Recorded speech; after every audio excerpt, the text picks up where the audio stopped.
வாங்க. ஸோ உங்களுக்கு அப்பதான் புரியும் நம்மளோட லெவல்ஸ்லாம் எந்த அளவுக்கு பெர்ஃபெக்ட்டா ஒர்க் அவுட் ஆயிட்டு இருக்கு அப்படிங்கிறது.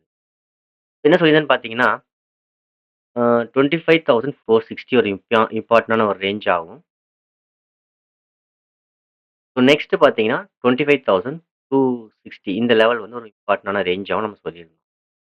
ஸோ இதில பிரைஸ் ஆக்ஷன் எப்படி பிரேக் அவுட் நடந்தா நம்ம என்ன பண்ணலாங்கிறத நம்ம எக்ஸ்பிளைனும் பண்ணியிருந்தேன். ஸோ புதுசா பார்க்குறவங்க என்னோட ப்ரீவியஸ் வீடியோ பார்த்துட்டு வாங்க. அப்பதான் உங்களுக்கு புரியும். என்ன சொல்லியிருந்தேன்னா, பிரைஸ் ஆக்ஷன் வந்து இந்த ரேஞ்ச்ல வந்து மார்க்கெட் இங்கேயே ஓப்பன் ஆகுது.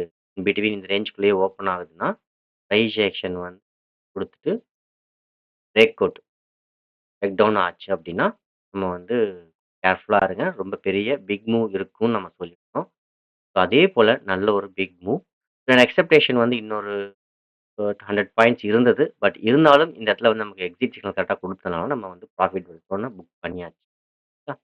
ஸோ இந்த லெவல்ல பிரைஸ் ஆக்ஷன் பிரேக் அவுட் நடந்தா என்ன பண்ணணும்? இந்த லெவல்ல பிரைஸ் ஆக்ஷன் பிரேக் டவுன் நடந்தா என்ன பண்ணணும்னு நம்ம கிளியரா எக்ஸ்பிளைன் பண்ணியிருந்தோம். ஸோ அதுல இந்த லெவல்ல பிரேக் அவுட் நடந்த பிறகு என்ன பண்ணணும்னு நம்ம சொல்லியிருந்தோம். பட் ஆனா இந்த ஜோன்லயே நமக்கு ரிவர்சல் சிக்னல் குடுத்ததுனால, இந்த ஜோன வந்து மார்க்கெட் ரெஸ்பான்ஸ் பண்ணல. ஸோ அதனால தான் டைரக்ட்டா ஃபாலோ ஆயிருக்கு. நான் வீடியோல சொன்னதும் அப்படிதான் நான் சொல்லியிருப்பேன். ஸோ என்ன ரெகுலரா ஃபாலோ பண்றீங்க நல்லாவே தெரியும். சரி ஓகே. பட்ஜெட் மூவ் நம்ம எதிர்பார்த்த மாரி நல்ல ஒரு பிக் செல்லிங் நடந்தது. நல்ல ஒரு ப்ராஃபிட்டும் இருக்கு. ஓகே. இப்ப நம்ம நாளைக்கு என்ன பண்ணலாங்கிறத பத்தி பார்ப்போம். நாளைக்கு பொறுத்தவரைக்கும் நம்ம வந்து first day time frame analyse பண்ணணும். டே டைம் ஃப்ரேம்ல என்ன மாதிரியான இண்டிகேஷன் குடுத்துட்டு இருக்கு? எப்படி ட்ரேட் பண்ணலாம்? நெக்ஸ்ட் என்ன நடக்கல வாய்ப்புகள் இருக்கு அப்படிங்கிறத நம்ம அனலைஸ் பண்ணலாம். டே டைம் ஃப்ரேம பொறுத்தவரைக்கும் பிரைஸ் ஆக்ஷன் ஃபர்ஸ்ட் தெரிஞ்சுக்குவோம். ஸோ பிரைஸ் ஆக்ஷன் என்ன ஸ்ட்ரக்சர்ல இருக்கு அப்படிங்கிறது. அதன் பிறகு நம்ம அதுக்கான போலாம்.